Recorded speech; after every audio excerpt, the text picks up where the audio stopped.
إن الحمد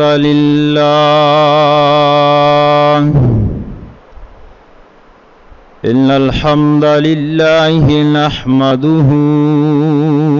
ونستعينه ونستغفره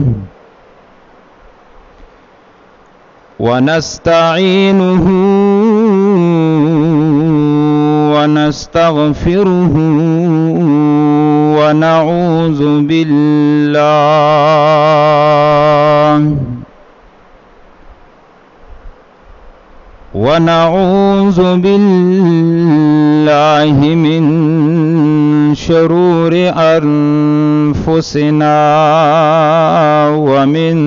سيئات أعمالنا.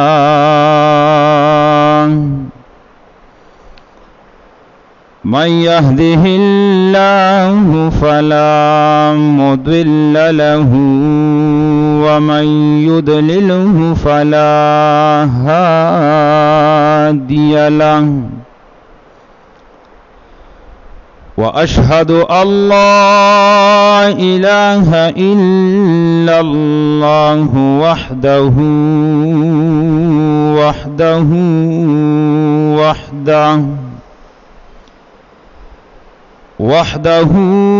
لا مثل له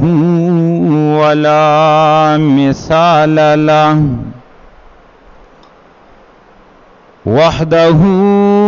لا شريك له ولا ضد له ولا ند له. وحده لا شريك له ولا ولد له ولا والد له. وأشهد أن سيدنا وسندنا ومولانا محمدا عبده ورسوله. أما بعد فأعوذ بالله من الشيطان الرجيم. ألف لام ميم أحسب الناس أن يتركوا أن يقولوا آمنا وهم لا يفتنون. ولقد فتنا الذين من قبلهم فليعلمن الله الكاذبين. محترم و عزتمندو مسلمانان ورونو،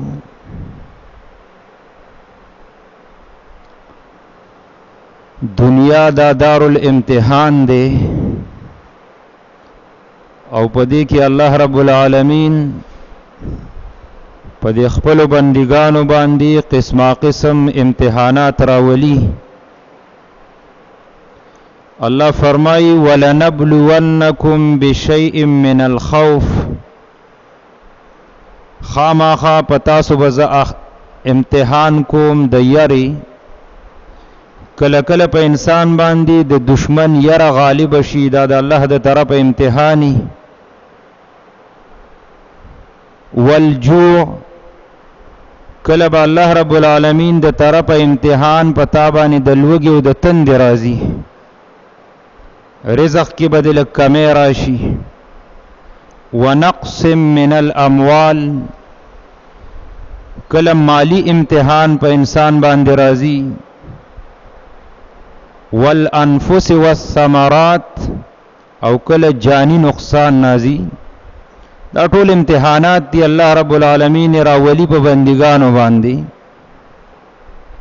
لیکن کامیاب هغه انسان دی وبشر الصابرین، چا چې په دې باندې صبر وکړو اشي. او صبر ستوي الذين اذا اصابتهم مصيبه، کله چې تا ته څه قسم تکلیف ورسی کاغه مالی او که بدنی نو په دغه وخت کې ته کلمه د ارجاء وې چې انا لله و انا الیه راجعون نو بس ته کامیاب انسان یې. نو دنیا دار الامتحان دی او په دې کې قسمه قسم امتحانات راځي او بیا خاص کر هغه کسان چې پاغوي کې دینداری ډیره زیاته وي داغه تعلق د الله سره ډیری د دین سره داغه تعلق ډیری نو بیا خاص کر په داسې خلکو الله رب العالمین امتحانات ډیرم راولي او سخت می وربانی. دا خبره رسول الله صلی الله علیه وسلم کړي د صحیح حدیث ته نبی علیہ الصلوۃ والسلام فرمای یبتل الرجل علی حسب دینه فإن كان في دينه صلبا اشتد بلاؤه. په هر سړی باندې داغه د دین مطابق امتحان راځي. څومره چې ته په خپل دیندارۍ کې سخت وي او دینداری در کې ډیره وا نو اشتد بلاؤه امتحان به دم سخت او وان كان في دينه رقه او کچرته یو سړی په دې دین کې داسې نرم شانی چې معمولی سخت او تکلیف را باندې راشي نو بیا د ټینګ نه ورته بیا مخلوق ته شکایت او فریادونه کو نو چې دین دې څومره نرم وو نو بیا بر باندې امتحانم نرمي او چې څومره په دین کې مضبوط ولاړ وي او د الله سره دی او د دین سره تعلق برابر او امتحانات به در باندې سخت راځي. لکه انبیاء علیہ الصلوۃ والسلام نبی علیہ الصلوۃ والسلام فرمای اشد البلایا علی الانبیاء د ټولو نسخ امتحانات د انبیاء علیہ الصلوۃ والسلام راغلی ثم الامثل فالامثل بیا چې اغوی ته څوک نږدې دي په اغوی راضي او بیا چې اغوی ته څوک نږدې په اغوی باندې راضي نو چې څومره در کې دینداری ډیره وا نو بیماری بم در باندې راضي لوګي تندې بم در باندې راضي قسمه قسم امتحانات به در باندې راضي.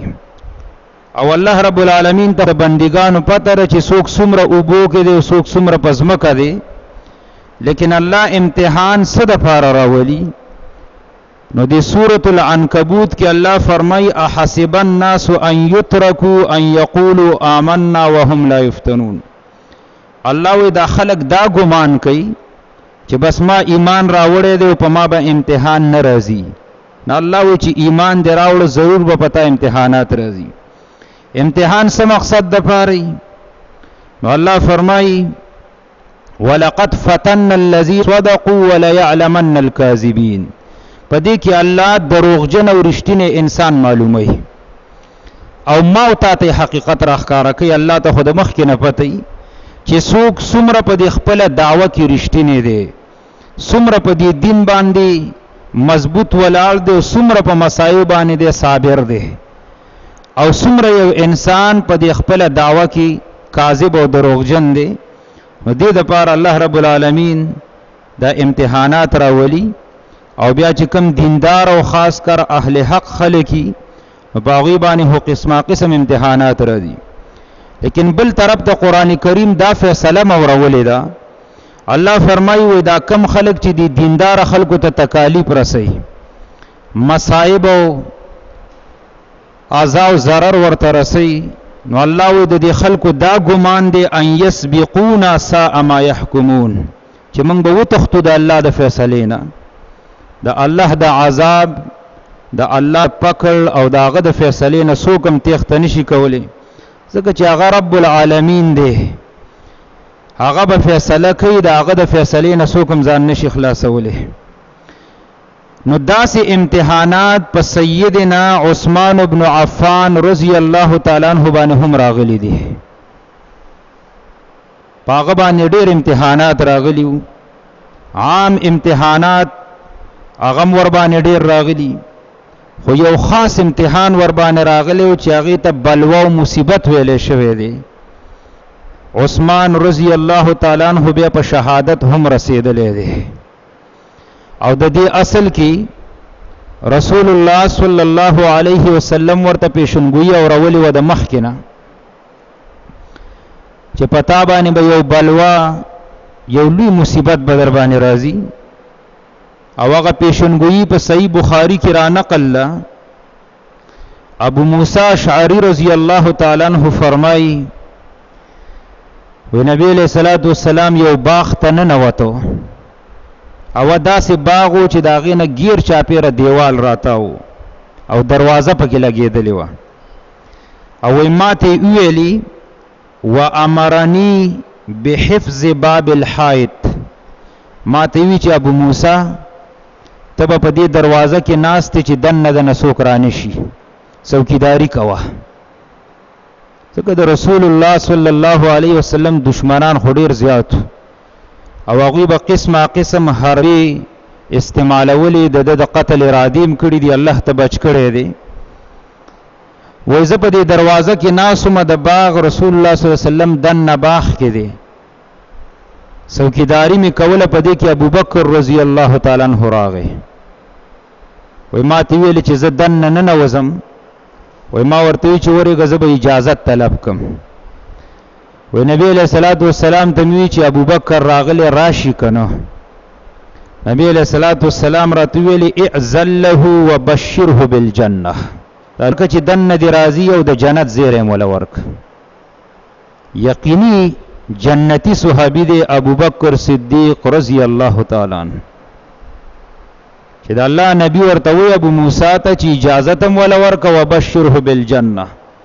او ور سره د جنت زیره ورک ابوبکر رضی الله تعالی عنہ دنه لاړ وای زه په دې خپل زبان ناسما نو جاء عمر رضی الله تعالی عنہ راغی وی هغه ویل چې زم دې باغ ته ورننه وزم وای ما ورته ویل چې ورېږه زه به اجازه طلب کوم وی نبی علیہ الصلوۃ والسلام ته چې می هغه راته دغه خبره د په باره کې موکړه چې اعزل له وبشره بالجنه اجازت ولا ورک راضی دی ورته وای چې ستاسو لپاره خوشخبری د جنت ته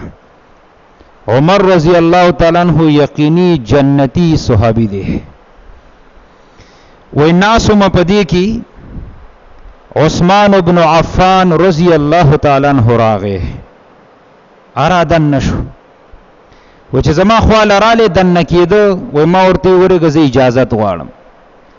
وی لالم نبی علیہ الصلوۃ والسلام ته میو چې عثمان راغله نبی علیہ الصلوۃ والسلام خاموش شو سم دسې ونه ویل چې ورته وای چې راځه او د خاموشۍ نه پس بیا ویلی اعزل له وبشره بالجنه على بلوى ستصيبه دا الفاظ ورسې واق اجازت ولا ورک دن دی راضی د جنت زیره ولا ورک دا مرته وای چې عثمان پتا یو لوی پیشنګوئی د شهادت د عثمان ابن عفان رضی الله تعالی عنہ دا نبی علیہ الصلوۃ والسلام په خپل ژوند کې هغه ته ور کړی و الله رب العالمین ورته د وحی په ذریعہ باندې اطلاع ور کړی و چې ستا دا صحابي عثمان ابن عفان رضی الله تعالی عنہ ډیر د بے-دردی په حالت کې بده شهادت مومي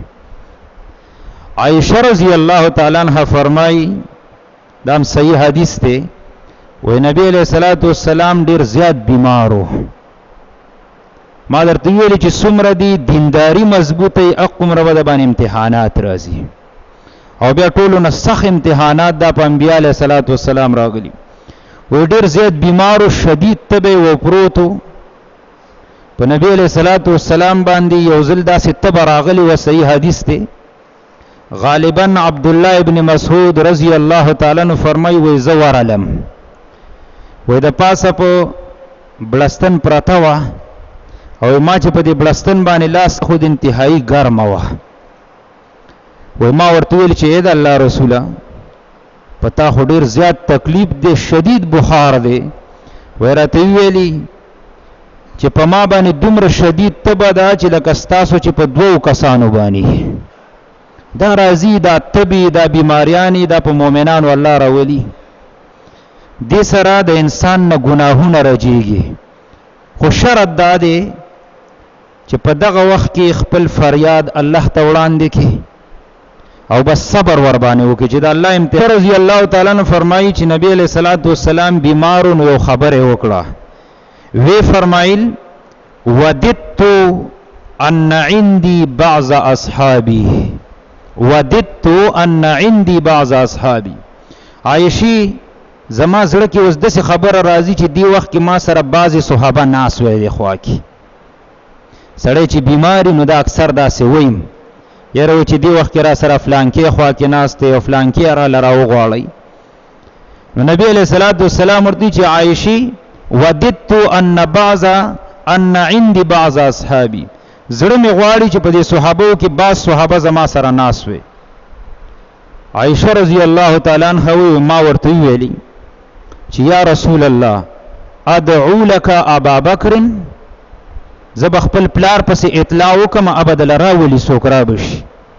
اخو استاد غار ملګری دی، تا سره هجرت کړی دی، ستاس خرم دی، ډیر درته ګرانم دی، پلار ته اطلاع وکم اب راشي در سره بکینی. نبی علیہ الصلوۃ والسلام خاموش شو. عائشہ رضی الله تعالی عنها فرمایي ما ته پته ولګیدله چې د رسول الله صلی الله علیه وسلم غرض بل څوک دی. و بیا مې ورته ویل چې ادعو لك عمر، عمر ته باواز کما برش. و نبی علیہ الصلوۃ والسلام خاموش، جواب نه راکو. و بیا مې ورته ویل چې ادعو لك علی، عجم دی. و نبی علیہ الصلوۃ والسلام خاموش. و ما چې ورته ویل چې فادعو لك عثمان، عثمان ته आवाज کوم چې راشي و سر و خوځو چې آو عثمان نه وغواړه. دا ولی دا نه چې د نور صحابه سره ناس ته نه خوخوله، دا عثمان د یو خبره د پاره راغواړي، یو راز دی هغه ورته وي په دې وخت کې، او د دې خبره تعلق صرف د عثمان سره دی. نبی علیہ الصلوۃ والسلام دا نم غختله چې نور صحابه ته د مخامخ دا خبره کړي. صحابه د نور ناس یو د تدیو کې نه دا پټ راز او بس د ته پټ ویلي، حتی چې عائشہ رضی الله تعالی عنها هم د دې راز نه خبرای. نو چې عثمان رضی الله تعالی عنہ پسې جواب ولېږه هغه راغی. نو عائشہ رضی الله تعالی عنها وی ما ته نبی علیہ الصلوۃ والسلام وی چې ته لګه سایت ته لاړ شه، ته زمنګ د خوانه جدا شه. دا آداب دي د اسلام چې یو سړی ته داسې یو خبره کې نو هغه ته پرده کې وکړه. نو فرمایي زه سایت ته لاړم، نبی علیہ الصلوۃ والسلام د عثمان څخه خبرې اترې کول خو ما نه اورېدل چې سیوي ورته، خو صرف دومره پته راته ولګي دا چې ولون عثمان یتغیر، د عثمان رضی الله تعالی عنہ دا رنگ تک زیړ شو. بس دومره مې د دې مخ نه محسوسه کړه چې دا خبره ورته وکړه نو د په دې مخ کې بدلون د رنگ رااله. اول تر او تازه و چې نبی علیہ الصلوۃ والسلام یتغیر، کله چې سړی چاته داسې سخت خبره وکړي سړی رنگ کې تغییر راځي، بدلون کنه. خو ما ته پته ونه لګیږي چې سی ورته وي. بیا به عثمان رضی الله تعالی عنہ فرمایل ان رسول الله عهد الی عهدا وانی صابر علیه. ما ته نبی علیہ الصلوۃ والسلام یو دراس خبره کړې ده، خو زه چاته نه ویم، خو زما په دغه فیصله باندې رضا ده او زه ور باندې صبر کوم. دم بیا چاته دا راز نه دی ښکارا کړی. دا چې بیا په خپل دا راز په خپل راښکارا کیږي بیانوي ان شاء الله. نبی علیہ الصلوۃ والسلام ورته ویلو چې عثمان لکه کله چې دی باغ ته راتاغه وخت کې ولا پیشنګوئی ورکړی و چې بلوا ستصيبه، پتا یو لوی مصیبت را روان دی. نو دغه مصیبت په باره کې نبی علیہ الصلوۃ والسلام دته طریقه خودلې و چې ګوره داسې حالات به درته جوړیږي، ته به داسې طریقه اختیارې د ځان د بچاو به پوره کوشش کې. دا د څوک نه وي چې عثمان رضی الله تعالی عنہ په دغه باغیانو باندې په زور ځان وجلې دي. نبی علیہ الصلوۃ والسلام دته طریقه خودلې و، دا شهادت د په قسمت کې لیکل شوی و، او د نبی علیہ الصلوۃ والسلام د حکم تابعداري کړې و، نو په دې کې به شهید شوی هم دی. په خپل ځان نه دا کار نه دی کړی. بعض کتابونو دلته ډېر غلط خبرې ذکر کړې دي، خاص کر د عثمان رضی الله تعالی عنہ مبارک داسې الفاظ لیکلي چې سړی په خلم نشي راوستلی. دا د صحیح تاریخ نه چې کله سړی نه خبر یا غداسې خبرې بیا را نقل کوي نو بیا دومره لرې لاړ شي چې د معاویه رضی الله تعالی عنہ مبارک هم ګډې وډې د قلم نه ولیکي. عثمان رضی الله تعالی عنہ په خلاف باندې د مصر د بصره او د کوفې نه خلق را پاسېدل. دی اوس خلیفه وقت دی، نبی علیہ الصلوۃ والسلام چې کومه پیشنګوئی ورکړي اوس هغه رښتینی کیږي. علماء ذکر کړي چې تقریبا 400 کسان د په خلاف را پاسېدل، سپکې د مصر او د بصره او د کوفې، او دی خلکو دو خبرې وکولې. یو به دا خبره کوله چې عثمان رضی الله تعالی عنہ د خلافت لایق نه دی، د خلافت پریدي. چې به ته تاسو کو ولی ویلې د مسلمانان د مدینې نه شړلې دي، هغه اصل کې مسلمانان نو، دا 14 کسانو 13 خوارج به ورته وي، په خلکو به بس د کفر فتوی لګولې، ته کافر او پلان کې ته به ته کافری. شر پسند خلکو په مدینه کې نو عثمان رضی الله تعالی عنہ د اغازین استلری کړل. دا درې وانه دا 14 وانه کسان است جلاوطن کو د مدینې نه وشړل، لکه بلیک لیست چې ورولي چې تاسو ول خلکو د قبیلې نو. نو دوی را پاسې د 400 کسانو چې عثمان به خلافت پریدي ولې د مسلمانان شړلي، په دې ول غوسه ورله. دویمه به دا خبره کوله چې د په منګ باندې نالایق خلق مشران کړی دي، ځان ورته ډیر قابل او خيار ښکارا کېدو، او د عثمان رضی الله تعالی عنہ فیصله ورته د نالایقۍ ښکارا کېدله. حالانکه د چې کم صحابه کرام چې څوک گورنران کړو، کم والیان او غټیر جلیل القدر او خيار خلق، خو دوی نه برداشت کوله. به فیصله دا وکړه چې د ځان سره عوام هم ملګری کړه، عوام هم ځان سره پاسول. دا د يهودو د نسوارو زور سازش دی په دې طریقه باندې چې دوی چې کله یو کار کوي نو عوام الناس ځان سره ملګری کوي، او دا غوي په دې ذهنونو کې داسې خبره واچي چې داغه وخت کم حاکم وقتی نو داغه نه بالکل په دې ذهنونو کې نفرت وغیرہ پیدا کی. څوک چې شر خوري په معاشره کې شرپسند او لانجه جوړ شي نو هغه د حربه به استعمالي.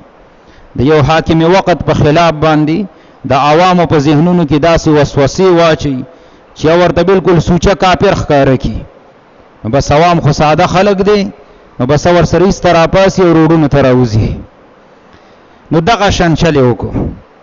خدا عوام چې کوم دی دوی یریدل د عثمان رضی الله تعالی عنہ نه، دوی ښکارا نشو راتله. نو دوی خپل منځ کې دا مشوره وکړه، نو په دې میاش کې به موږ روانېږو او موږ به یو چې موږ حج لاړو، د یو بل سره رابطه کوله، هو حج لبنزو موږ د مکې په ځای به موږ مدینې ته ځو، ځکه زمونږ کار د دې خلیفہ سره دی. نو دوی را روان شو، د حج او د شوال میاش و دوی رالل، کمی چې د حج قافلې وي هغه مکې ته لاړل، او دا کم چې شرپسند خلکو د عثمان رضی الله تعالی عنہ په خلاف را پاسېدلی نو دوی رالو په مدینه کې ډیره شو، ځان نه خیمه ولګولې. چلته کله خیمه ولګولې، اوس ایام د حج شروع کیږي او دوی په مدینه کې راغلي دي، مسافر دي، هر سړی پیژني چې دا مسافر دي، څوک د مصر دي، څوک د بصری دي، څوک د کوفی دي. نو یو صحابي محمد ابن مسلمه رضی الله تعالی عنہ هغه ته چې پته ولګی دا هغه لاړ او عثمان رضی الله تعالی عنہ ته ویلي چې ته ګوره خلیفہ وقتی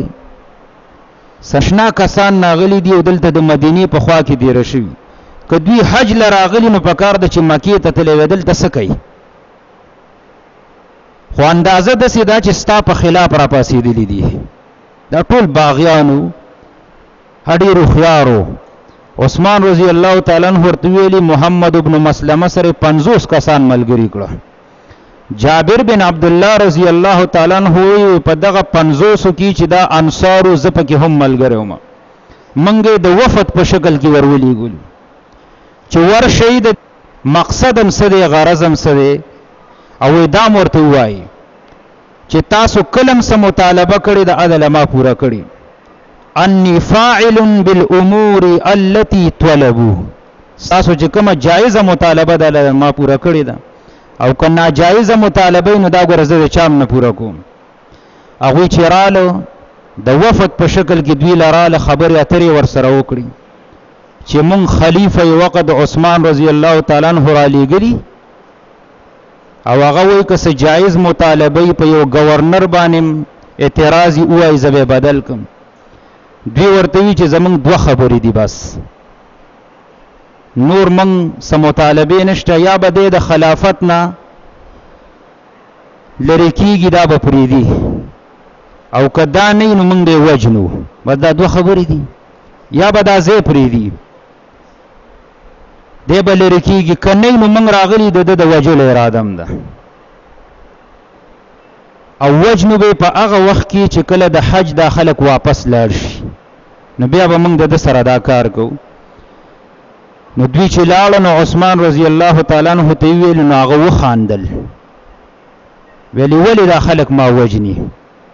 د دوی چې څه جایزه مطالبه ما خو له پورا کړی دا اخر قصور زما په سره چې دوی زما د وجلو لپاره راغلي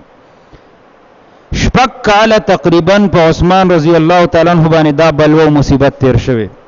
خدا وسغه اخیری ایام دی په دې کې د حالات سخت شو او د ته پته ولګی دا چې اوس حالات خرابېږي او کوم چې اوخيار سړی کنه خلیفہ د مسلمانانو کاغه باچا يرسو کې او د اوخياري او د ته پته ولګي چې زما د وجه خونریزي خوريږي د مسلمانانو وینې توی کیږي نو د بچره مسلمانان نه وجني پچا باندې د به داسې فیصله ورکړي چې مسلمانانم پکې مړ نشي بس په خپل به استعفا ورکړي ختمه بشي خبره نو عثمان رضی الله تعالی عنہ ته چې پته ولګي چې حالات خراب دي په دغه وخت کې علی رضی الله تعالی عنہ طلحه او زبیر دا غوي سره مشوره وکړه هغه ورته ویل چې ته خطبه ورکړه د جمعې او د خلکو ته د نصیحت خبره وکړه نو د رااله د جمعې ورځ ود قرن په دې منبر باندې ودرېدو او تقریبا چې سلور خبرې خلکو ته کړي اولنۍ خبره د فکر اخرت سره تعلق ساتو دی خلکو ته ویلي چې ګوره الله رب العالمین په دې دنیا کې منګو تاسو له نعمتونو راکړي نو د دې لپاره نه دی راکړي چې منګو تاسو په دې نعمتونو باندې مزه کو خوندونو تاخلو د الله ناشکری کو د دې لپاره راکړي د دنیا د نعمتونو چې په دې باندې منګو تاسو ځان اخرت ته ورسو خسته خبره ورته وکړه ورته وی چې دنیا فانی ده او اخرت بقا ده او ولدار الاخرته خیر و ابقا اخرت کم کور چې دی دا ګوره همیشه دی او باقی پاتې کیدونکې دی او اسنو چې دنه کی دویمه خبره ورته وکړه د تقوا په باره کې چې زه تاسو ته دا وصیت او نصیحت کوم چې په ځان کې تقوا پیدا کړئ الله او دا رسول چې څه ویلي دي د سنه من کړي هغه نه من دي د سچ درته حکم کړي د باغی باندې عمل وکړي درېمه خبره ورته وکړه اعتصام بحبل الله جميعا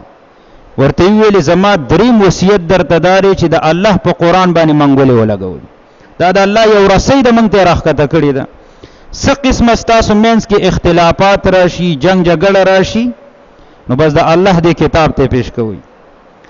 سلورمه خبره ورته دا وکړه چې نور به ز جمعات ته منزل نه راوزم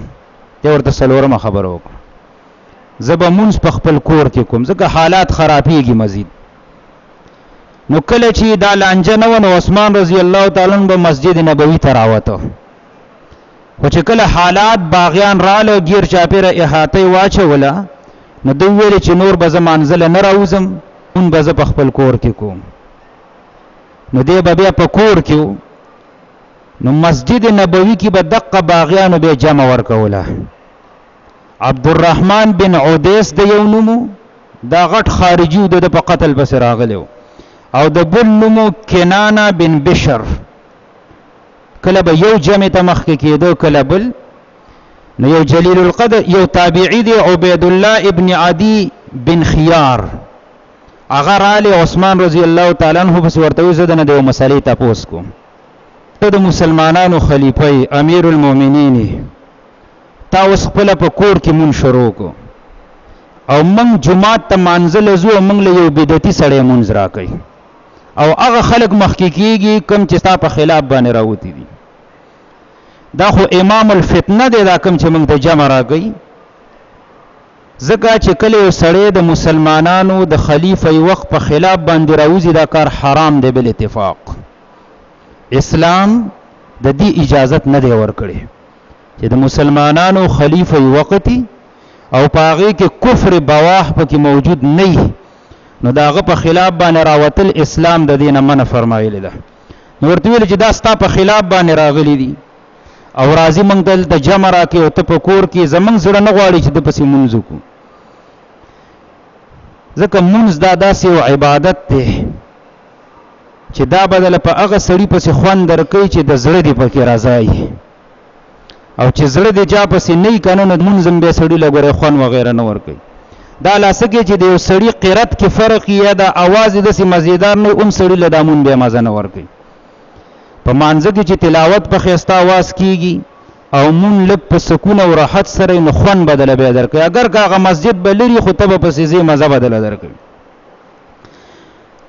عثمان رضی الله تعالی عنہ خونریزی نه غختله جنگ نه جوړو فساد نه پیدا کو ډیر عجیب خبره ورته کړی دا ورته وی الصلاه احسن ما يعمل الناس استعمل لكل شيء خلق کوي فاذا احسن الناس فاحسن معهم کله چې خلق د یو نیکی کار کوي نو تاسو مور سره کوي منځ دا د نیکی کار دی او منځ کې خیر دی منځ ورپسې کوي سم خیل له کده صفاتوي ور کړی وي چې نراوی ني سي د پسې مون نه کوي نو بغاوت جوړې ده کنه علماء دا د عثمان رضی الله تعالی عنہ دا فتوا ډیره پیش کړې ده په دې مسله کې چې مون چا پسې کیږي او چا پسې نه کیږي تاسو د انصاف قول کړی دی ورته وی فاذا احسن الناس فاحسن معهم کله چې سړی د نیکی کار کوي ور سره تاسو هم کوي او واذا ساء فاجتنب اساءتهم او کله چې بد کار کوي نو هغه نزان ساته کنه منسخ کار دی هغه منس کوي منس پسې کوه مونږ پسې کیږي باقی چې یو بد کار کوي زما په خلاف راوتی دغه کې ور سره تاسو ملګرتیا مکوئ نو دی حدیث کې چې سړی سوچ وکړي چې د صحابه څومره نرم مزاجو څومره به د بغاوت او د شرپسندۍ او د جنگ جګړو نه دی خلک هم بچ کول ځان به امتساتو او بیا خاص کر د په مزاج کې ډېره زیاته نرمي و ځکه کله چې رسول الله صلی الله علیه وسلم د صلح حدیبیه په مقام باندې دی راته او هغه ونی ذکر په دې قران کې ذکر دی چې لقد رضي الله عن المؤمنين اذ يبايعونك تحت الشجره دقلت صحابه ناس دي تقریبا 1400 صحابه دي او چې د مکه د مشرکانو نه اجازه غواړي چې موږ عمره وکړو نو ګره بیا فیصله په د باندې راغلی ده ملګرو ورته چې عثمان اولېګه د ډیر نرم مزاج دی دغه خلکو له اولېګه کې دي چې د خبره ته وکیری د ډیر خوا خور سره تیر کړي مزاج کې ډیره زیاته نرمي و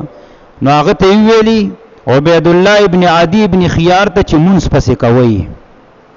منځ یو ښه عمل له چې کله یو سړی نیک کار کوي د نیک کار ملګرتیا او مرسته کوا او اذا ساء فاجتنب اساءتهم چې سړی بد کار کوي داږي کې ور سره ملګری کیږي کوشش کوا وس دي کیږي طاقت دی د بد کار نه هغه منع کا او په نیکی کار کې ور سره ملګرتیا کوا ناشنا خلق صحابه ډیر اوچات صفات یو کمنګ او تاسو یو زمنګ او تاسو سره داسې حالات جوړوي صحابه به ذاتیات چا سره نه چیړل دا اوس چې دا سلانجي شروع دي دا ټول د ذاتیات دي دا ټول ذاتیات د خلق استه دي هغه به ذاتیات نه چیړل هغه به حب لله وبغض لله کمینه به کوله د سړی سره د الله د پاره او که بغض به ساته د الله د پاره زمونږ استاسو اکثر دشمنی چې کوم دي د ذاتیاتو په بنا باندې د الله د دین د خاطره د رسول الله صلی الله علیه وسلم د خاطره چام د چا سره ورانه وسته خو چې ګوره اکثر د خپل ذاتیاتو د وجنه به زمونږ استاسو دشمنی نه جوړ شي نو صحابه به دا کار باغوی چرته نه کو. په دې حدیث باندې دا د عثمان رضی الله تعالی عنہ کوم حدیث دا د عثمان صاحب دا خبره ده په صحیح بخاری کې ده. امام بخاری په دې باندې باب لګولې دا د مانزه په مقصد کې راوړي. امام بخاری په دې حدیث باب لګولې چې چا پسې مون کیږي چا پسې کیږي. نو هغه د دې حدیث نه استدلال کړي چې کله یو سړی کافر نه او مسلمانی او داغه په عقیده کې ښکارا شرک نه پروت بل اتفاق د پسې مون جایز دی. دا بعضی جاهلی ناپوهی پلان کې پسې مون نه کیږي او بستان کې پسې مون نه کیږي ځان ورته مسلمان ښکاری دا نور ورته ټول کافر ښکاره کی. دا د خوارج سوچ دی. دې ته تکفیری سوچ وي. دا بسړی نه سدي چې یو سړی کلمه د لا اله الا الله ویل ده او په عقیده کې تا ته پته ده چې د مشرک نه دی عقیده کې شرک نشته دی بالکل مونږ پسې کیږي. دا مسله وضاحت سه علماء لیکلي دي چې مونږ چا پسې نه کیږي چا پسې کیږي. نو په دوه طریقو ذکر کړي. یو د عقیده بدعت ته یو د عمل بدعت ته.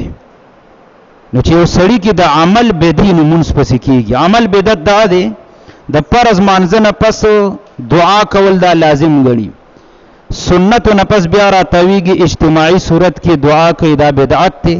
نو که یو مولا دا سکه یو نور عقیده برابر ده بالکل مونږ پسې کیږي. او کنا عقیده له سره ده بدعتي ده. نظر نیاز د غیر الله منی د قبرونو نه د فیوز د حاصلولو قائل له غیر الله ته حاجت روا مشکل کشاوي. په دغه مرزونو کې اخته د شرکیاتو کې نو بیا د پسې مونږ برابر هغه پسې مونږ کیږي. په دې حالت کې عثمان رضی الله تعالی عنہ په خپل کور کې چې دا باغیان را ورسېدل او محاصره ته واچوله او بالکل د کور د قلانه غیر چاپی راتاو شو او د غیر کړو تقریبا چې سلوي خورځ په د اوبم باندې شوی دي. او به راتلون کې جمعه کې ان شاء الله بیان کو چې په څه حالت کې به د شهید شوی دی او څومره د بيدردۍ په حالت کې. الله دې موږ له په دې خبرو د عمل کولو توفیق راکړي. اقول قولي هذا استغفر الله لي ولكم ولسائر المسلمين.